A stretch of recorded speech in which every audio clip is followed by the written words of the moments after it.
ಜರ್ಮಲಿ ಗ್ರಾಮದಲ್ಲಿ ನ್ಯಾಯಬೆಲೆ ಅಂಗಡಿ ವಂಚನೆ ಆರೋಪ.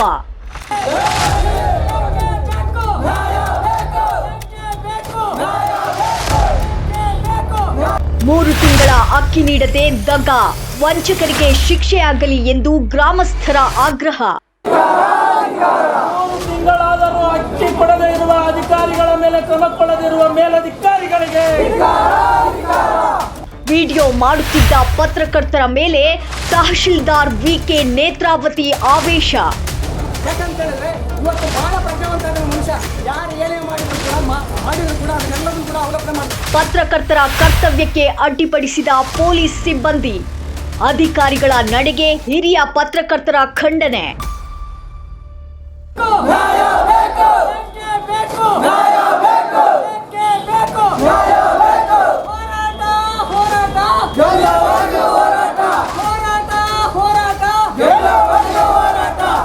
ಬಡವರ ಹೊಟ್ಟೆ ಸೇರಬೇಕಾದ ಅಕ್ಕಿಯಲ್ಲಿ ಅಕ್ರಮ ನಡೆದಿದೆ ಎಂದು ಆರೋಪಿಸಿ ಕೂಡ್ಲಿಗಿ ತಾಲೂಕಿನ ಜರ್ಮಲಿ ಹಾಗೂ ಸುತ್ತಮುತ್ತಲ ಗ್ರಾಮಸ್ಥರು ಇಂದು ಬೃಹತ್ ಪ್ರತಿಭಟನೆ ನಡೆಸಿದರು.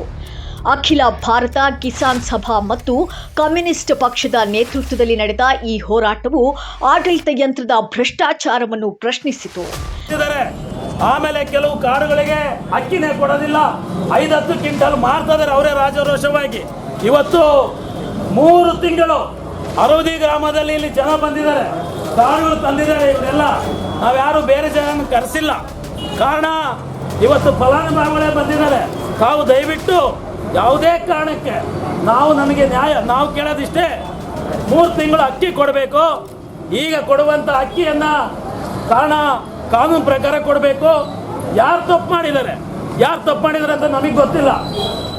ಯಾರು ಅಕ್ಕಿ ಕದ್ದಿದ್ದಾರೆ, ಯಾರು ಅಕ್ಕಿ ತಿಂದಿದ್ದಾರೆ ಅಂತ ನಮಗೆ ಗೊತ್ತಿಲ್ಲ. ತಾವುಗಳು ತನಿಖೆ ಮಾಡಿ, ಮೇಲಧಿಕಾರಿಗಳ ಒಂದು ತಂಡವನ್ನು ರಚನೆ ಮಾಡಿ, ಮನೆ ಮನೆಗೆ ಹೋಗಿ ಕೇಳಿ, ನಾವೇಳೆ ತಪ್ಪಿದ್ರೆ ನಮ್ಮ ಮೇಲೆ ದೂರು ದಾಖಲಿಸಿ, ಇಲ್ಲ ನಿಮ್ಮ ಯಾರು ತಪ್ಪು ಮಾಡಿದಾರೋ ಅವ್ರ ಮೇಲೆ ಕ್ರಮ ಕೈಗೊಂಡು ನಮಗೆ ನ್ಯಾಯ ಕೊಡಿ.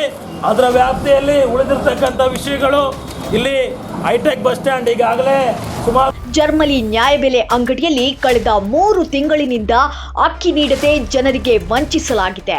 ಬಾಕಿ ಇರುವ ಅಕ್ಕಿಯನ್ನು ತಕ್ಷಣ ವಿತರಿಸಬೇಕು ಮತ್ತು ವಂಚಕರ ವಿರುದ್ಧ ಕ್ರಿಮಿನಲ್ ಮೊಕದ್ದಮೆ ದಾಖಲಿಸಬೇಕು ಎಂದು ಪ್ರತಿಭಟನಾಕಾರರು ಆಗ್ರಹಿಸಿದರು. ಮಹಾತ್ಮ ಗಾಂಧಿ ಸ್ಮಾರಕದಿಂದ ತಹಶೀಲ್ದಾರ್ ಕಚೇರಿಯವರೆಗೆ ಮೆರವಣಿಗೆ ನಡೆಸಿದ ನೂರಾರು ಗ್ರಾಮಸ್ಥರು ಸರ್ಕಾರದ ವಿರುದ್ಧ ಘೋಷಣೆಗಳನ್ನು ಕೂಗಿದರು.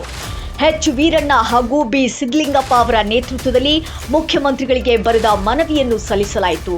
ಟ್ರಬಲ್ ಆಗೈತ್ರಿ, 4 ತಿಂಗಳ ಅಕ್ಕಿನೇ ಕೊಟ್ಟಲ್ಲ. 4 ತಿಂಗಳು ಊಟ ಮಾಡಕ್ಕನೇ ಇಲ್ಲ, ಗಂಡಿಲ್ಲ, ಮಕ್ಕಳಿಲ್ಲ, ಹೊಲ ಇಲ್ಲ. ನಾವ್ ಯಾವ ತರ ಜೀವನ ಮಾಡ್ಬೇಕು? ಅವನು ತಂಬಾಕ್ರಿ ಲೋಡ್ ಬರ್ತಂತಾನೆ ಅವನು ಮಾರ್ಕೆಟ್ ತಿಂದಾನೆ, ಏನ್ ಮಾಡಿ ನಮಗ್ ಗೊತ್ತಿಲ್ಲ. ನಮಗ್ ಗೊತ್ತಿಲ್ಲ. 4 ತಿಂಗಳು ಕೊಟ್ಟಿಲ್ಲ ಸರ್. ಕೆಲವರಿಗೆ ಕೊಟ್ಟಾನೆ, ಕೆಲವರಿಗೆ ಕೊಟ್ಟಿಲ್ಲ.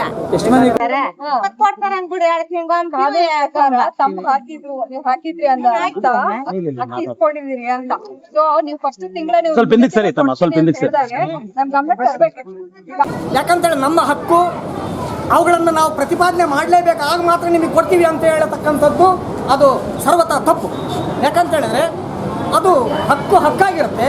ಪ್ರತಿಪಾದನೆ ನಾವು ಮಾಡೋದಕ್ಕಿಂತ ಮುಂಚಿತವಾಗಿ ಅವ್ರು ಕೊಡಬೇಕು. ಯಾಕಪ್ಪ ಅಂದ್ರೆ ಅವ್ರ ಅಪ್ಪನ ಮನೆ ಸ್ವತ್ತಲ್ಲ. ಹಾಗಾಗಿ ಇವತ್ತು ಹರವುದಿ ಆಗಿರ್ಬೋದು, ಜರ್ಮಲಿ, ಗೆದ್ದಲಗಟ್ಟೆ, ಅಲ್ಲಿರ್ತಕ್ಕಂಥ ಅನೇಕ ಹಳ್ಳಿಗಳಿಗೆ ಏನು ಪಡಿತರ ದಾಸ್ತಾನು ಅಕ್ಕಿಯನ್ನು 3 ತಿಂಗಳಿಂದ ಕೊಡದೆ ರಾಜಾರೋಷವಾಗಿ ಹಾಡು ಹಗಲೇ ಕಂಬನ್ನು ಹಾಕ್ಸ್ಕೊಂಡು ಆ ಮನುಷ್ಯ ಯಾವುದೇ ಒಬ್ಬ ವ್ಯಕ್ತಿ ಆಗಿರ್ಬೋದು, ಇಂತಿರ್ತಕ್ಕಂಥ ಕಾಣದ ಕೈಗಳ ಒಂದು ಕೈವಾಡ ಇರ್ಬೋದು, ಅದೆಲ್ಲದೂ ಕೂಡ ಮನುಷ್ಯನಿಗೆ ಮೇಲ್ನೋಟಕ್ಕೆ ಗೊತ್ತಾಗುತ್ತೆ. ಇಲ್ಲಿ ಸಂಶಯ ಬರುತ್ತೆ. ಏನಂತ ಹೇಳಿದ್ರೆ ಸಾಕಷ್ಟು ಜನರ ಕೈವಾಡ ಐತೆ. ಕೈವಾಡ ಇರಲಿ, ಕೈವಾಡ ಇದ್ರೂ ಕೂಡ ನಮ್ಮ ರೈತನ ಒಂದು ಶಕ್ತಿ ಏನು ಅಂತ ಹೇಳಿದ್ರೆ ಅವ್ರಿಗೆ ಗೊತ್ತಾಗಬೇಕು ಅಂತ ಹೇಳಿದ್ರೆ ಗೊತ್ತುಪಡಿಸ್ತೀವಿ ಕೂಡ. ಅದು ಆಗಬಾರ್ದು ಅಂತಂದು ಹೇಳಿದ್ರೆ ಪ್ರತಿಭಟನಾ ನಿರತ ಮಹಿಳೆಯರು ತಮ್ಮ ಅಳಲನ್ನು ತೋಡಿಕೊಳ್ಳುತ್ತಿದ್ದಾಗ ಅದನ್ನು ಚಿತ್ರೀಕರಿಸುತ್ತಿದ್ದ ಪತ್ರಕರ್ತರ ಮೇಲೆ ತಹಶೀಲ್ದಾರ್ ವಿಕೆ ನೇತ್ರಾವತಿ ಅವರು ಆವೇಶಭರಿತರಾಗಿ ವಿಡಿಯೋ ಮಾಡಬೇಡಿ ಎಂದು ನಿರ್ಬಂಧ ಹೇರಿದ್ದಾರೆ. ಈ ವರ್ತನೆಯನ್ನು ತೀವ್ರವಾಗಿ ಖಂಡಿಸಿರುವ ಹಿರಿಯ ಪತ್ರಕರ್ತರು ಪತ್ರಿಕಾ ಸ್ವಾತಂತ್ರ್ಯವನ್ನು ಅವಮಾನಿಸುವ ಇಂಥ ಘಟನೆಗಳು ಮರುಕಳಿಸಬಾರದು. ಮುಂದಿನ ದಿನಗಳಲ್ಲಿ ಈ ಘಟನೆಗೆ ಸಂಬಂಧಿಸಿದಂತೆ ಸಾಕಷ್ಟು ಸಾಕ್ಷ್ಯಾಧಾರಗಳ ಸಮೇತ ವರದಿಯನ್ನು ಯಥಾವತ್ತವಾಗಿ ಪ್ರಸಾರ ಮಾಡಲಾಗುವುದು ಹಾಗೂ ಘಟನೆಯನ್ನು ಖಂಡಿಸಿ ಉನ್ನತಾಧಿಕಾರಿಗಳಿಗೆ ದೂರು ನೀಡಲಾಗುವುದು ಎಂದು ಎಚ್ಚರಿಸಿದ್ದಾರೆ.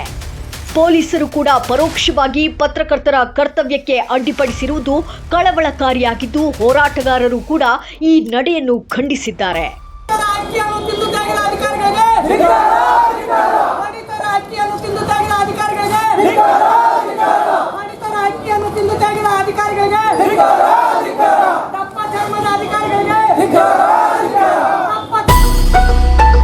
ನಿಖರ ಸುದ್ದಿಗಾಗಿ ನೋಡ್ತಾ ಇರಿ ವಾಯ್ಸ್ ಆಫ್ ವಿಜಯನಗರ.